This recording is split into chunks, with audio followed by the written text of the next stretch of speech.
Hey yo အားလုံးပဲမင်္ဂလာပါဒီနေ့ဗီဒီယိုလေးကတော့ကျွန်တော် reaction video လေးပဲဖြစ်ပါတယ်ဘာလို့ reaction video လေးလဲဆိုတော့ One Piece live action Netflix season 2ရဲ့ကျွန်တော် official teaser လို့တော့သူရေးထားရပေါ့နော်ဒါပေမဲ့ official teaser ပါပဲတကယ်တော့ trailer 2ပေါ့နော်လွန်ခဲ့တဲ့9လလောက်တုန်းကအောက်မှာဒီမှာseason 2 first look ဆိုပြီးတော့ထွက်ထားတယ်ကျွန်တော် reaction တင်ပေးထားသေးရပေါ့နော်အဲ့ဒါကြတော့ तू က trailer 1ဆိုပေမဲ့လေ तू ကဘယ်လိုခေါ်မလဲ first look လို့တက်ထားတော့ first look ပဲပေါ့နော်ဒါတော့ तू က official teaser ဆိုပြီးတော့ရေးထားပါတယ်official teaser လို့ကျွန်တော်အတူတူကြည့်လိုက်ရအောင်ကျွန်တော်လည်းပြောရရင်ထွက်တာတရက်ကြော်ပြီဆိုမှမကြည့်ရသေးဘူးပေါ့နော်ကျွန်တော်လည်းခရီးရောက်နေတော့ကြိုမကြည့်ထားပါဘူးအတူတူကြည့်မယ်ဆိုပြီးတော့ကြည့်လိုက်ကြရအောင်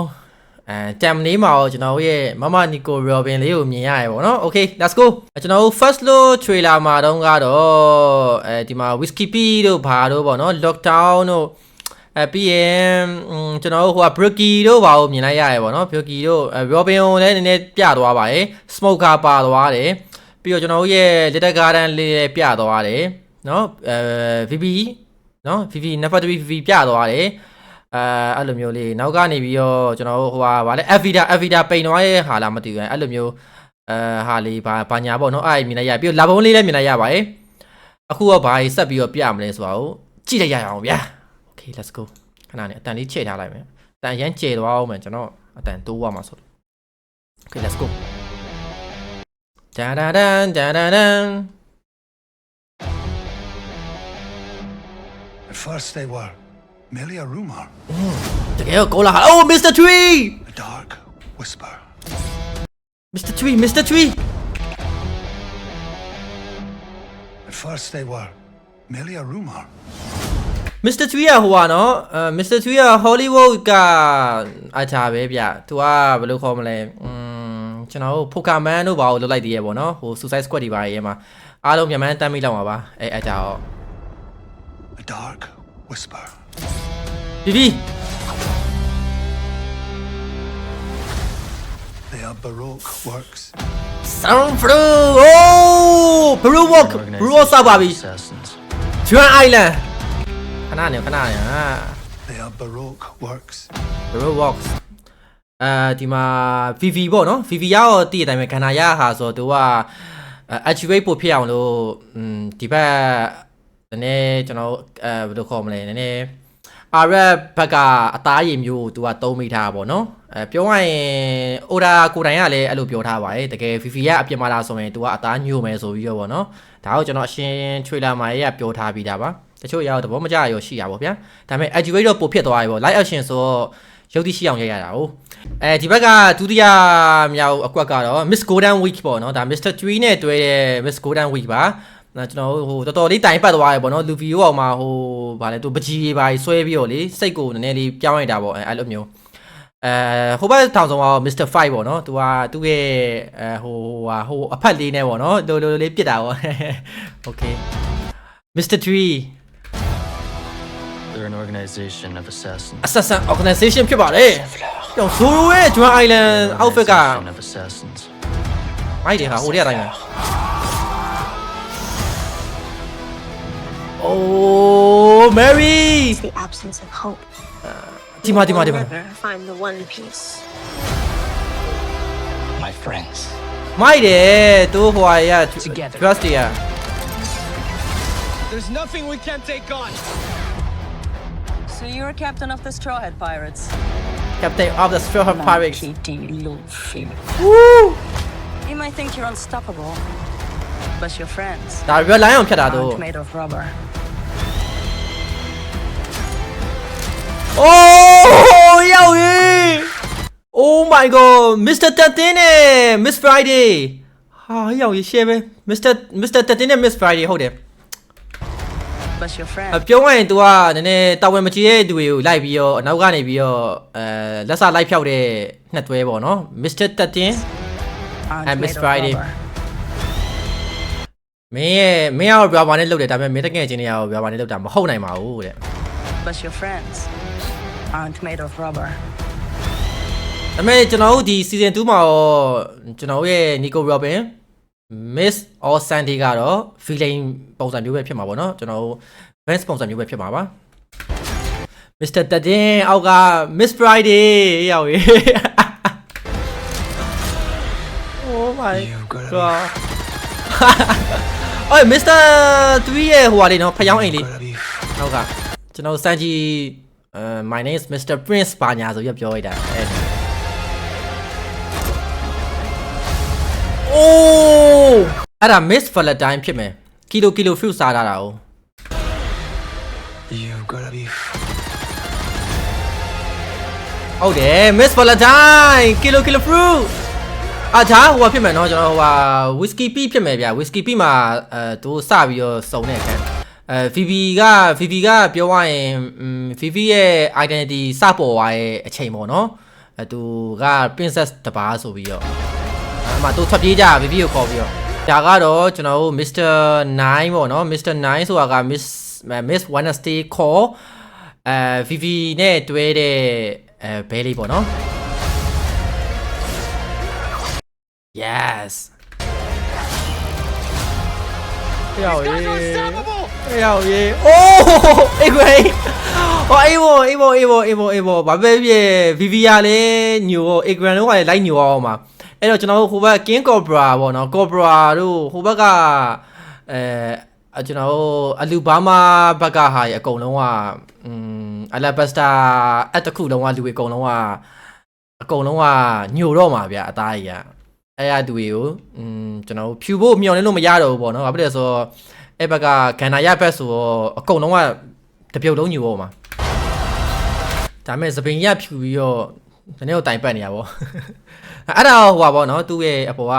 စွတ်ထားတဲ့ခါလေးပေါ့ဝစ်စကီပြရတော့ကျမ်းပါ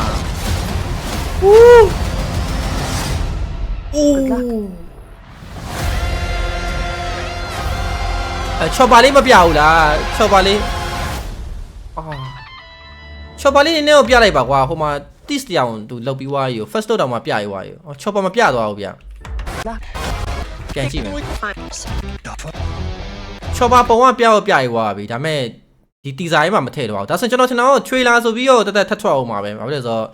first look and teaser ပဲရှိသေးတယ်ဆိုတော့ trailer လာအောင်ပါပဲ At first they were merely a rumor. A dark ခုနလော်တောင်းနော်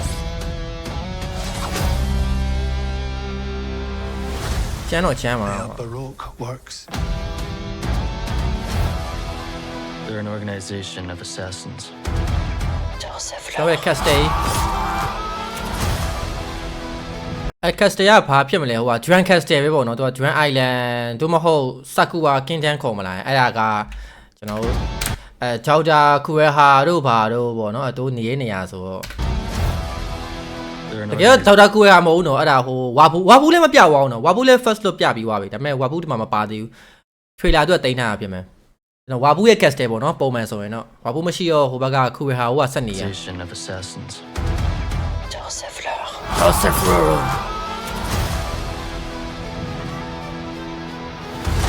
It's the absence of hope. ဒိုင်နိုဆောကြီးပါထင်တယ်နော် We'll never find the share one ပဲ piece. ရောင်ရေး should never find My one friends. piece ဟိုခန်းကြီးကလေ emotion ဖြုံးမှာနော်ကျွန်တော်နာမီကို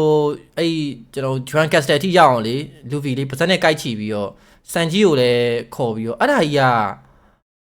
ကျွန်တော်ထင်တော်တော်ခတ်မယ်နော်ဘယ်လိုပုံစံပြောင်းအောင်မလဲမသိဘူးအဲ့အတိုင်းမရတော့တော်တော်ခတ်မယ်ဗျာ reality ရောတိတ်မဆန်အောင်ပေါ့နော်ဒါပေမဲ့လူဗီကလည်း reality မှမဆန်တာဆို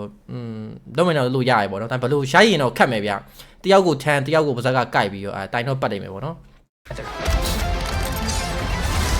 whiskey ပြီးမှာ whiskey ပြီးမှာမို့ဆိုးရင်လည်းချိန်တာအန်တိုင်းနဲ့ You're captain of the Straw Hat Pirates. ဘယ်လိုင်းရရှိပဲ Monkey D. Luffy. You might think you're unstoppable, but your friends aren't made of rubber. အဲ့ဒါပဲကြိုက်တယ် Mr. Tatin နဲ့ Miss Friday You gotta be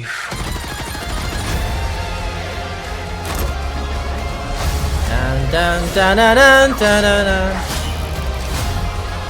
These guys are unstoppable! တယောက်တကယ်အော်ရတော့တချင်းဆိုပြီးတော့ Now's my turn. Woo Good luck.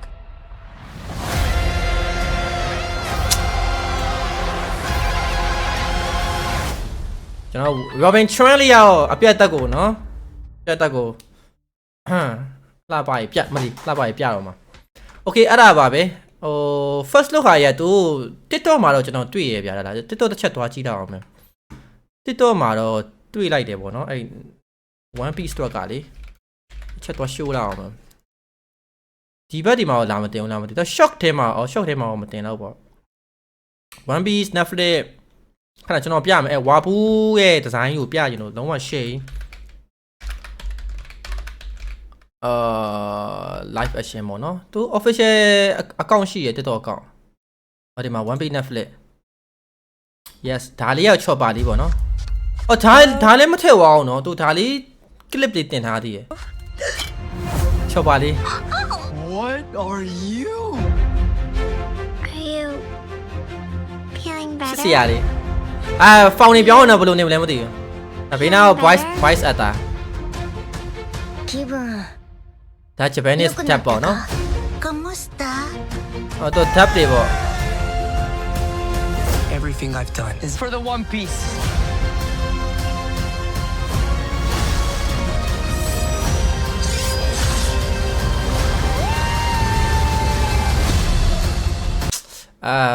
ဒီမှာ first look တွေသူစတင်နေဗျာကျွန်တော်ရဲ့ Ace Atta လေး confirm သွားပြီနော်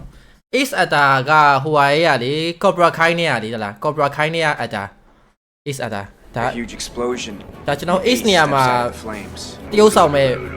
Atta ပေါ့ All right, my bro. We're ready for you, man. See you on set. ဒါ Ace နေရာမှာတရုပ်ဆောင်မှာ Kiki.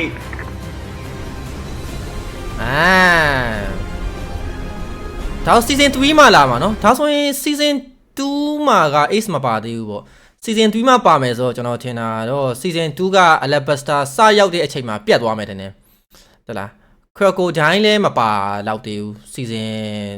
3မှာ3ကျမှပါလိုက်မယ် season 2နောက်ဆုံးကျမှအဲ့ဒါကြီးပြတ်သွားလောက်တယ်ဗျ season 2ကကျွန်တော်ထင်တာတော့ကျွန်တော် Whiskey P ဘာညာပါမယ်ပေါ့နော်ဟို Reliant ကိုစဖြတ်မှာဟုတ်အဲ့ဒါဖြတ်ဟိုဘက်ရောက်အမ VV နဲ့စတွေ့လာပုံးနဲ့တွေ့ဟိုမှာတွေ့ပြီးရင်ကျွန်တော် Whiskey P တို့ပြီးရင်ဟို Little Garden တို့အဲ့ Juan Island ဘာညာပေါ့နော် Juan Island ပြီးတော့ Alabasta တွေစဝင်နေအချိန်လောက်မှာပဲပြီးသွားလောက်တယ်ဗျ Crocodile တို့ဘာဝင်နေပိတ်သွားလောက်တယ်ပေါ့နော်အဲ့လိုထင်တာပဲအချော်ပါ Best Story ပါပြရင်လဲကျွန်တော် episode ကတစ်ခုလောက်ကယူမှာလीအဲ့လိုဆိုချော့ပါကဂျာပေါ့နော်ပြီးရင်ကျွန်တော် first look ကအော်ဒီမှာဒါခုနတိဝီတာပေါ့နော် Mr. Fight နှစ်ချီးပဲလူသားဒါ Mr. Fight ရဲ့ first look ပြီးလို့ရှိရင်ဒါခုန trailer မှာပါပြီးတာ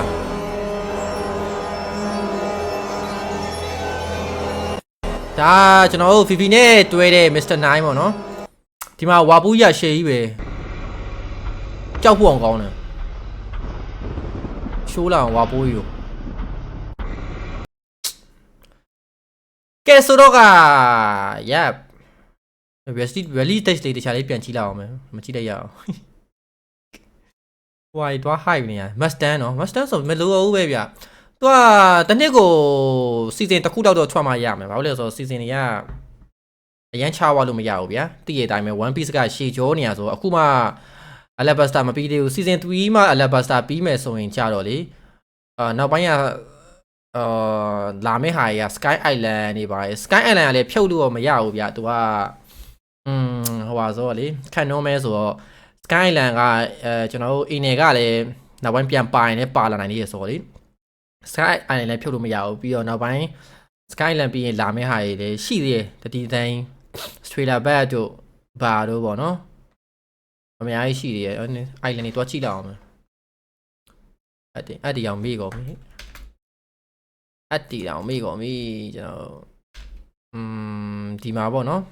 ။ East Blue ဘာညာရပါလေ။ဒီမှာပေါ့နော် East Blue ပြီးအခုက Alabasta တောင်မှ season 3လောက်မှပြီးမှဆိုတော့ Sky Island ကိုတို့မကြော်တော့ဘူးထင်တယ်။ Sky Island မှာကတော့ season တစ်ခုနဲ့ဖြတ်လို့ရလိုက်မယ်ဗျာ။ Water 7ကတော့ရှေ့လိုက်မယ်သူကရှေ့ကWater 7ကို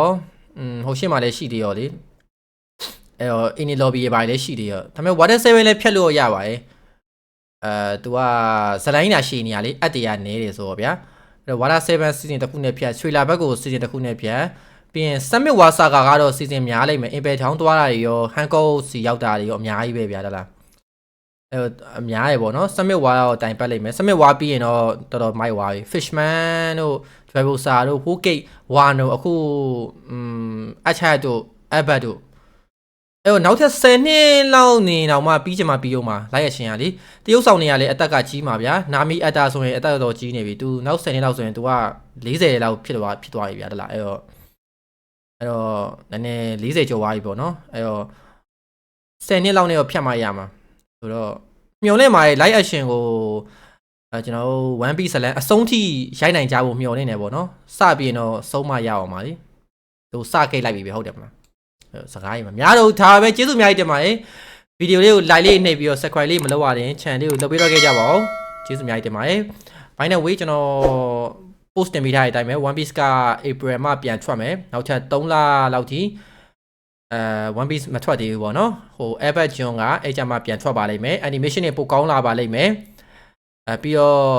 manga နဲ့လည်းတော်တော်လေးကတ်နေပြီဆိုတော့ anime နဲ့သူ့ကိုနည်းနည်းခွာလိုက်တဲ့သဘောလေးပါပါတယ်ဒါပါပဲတဒါ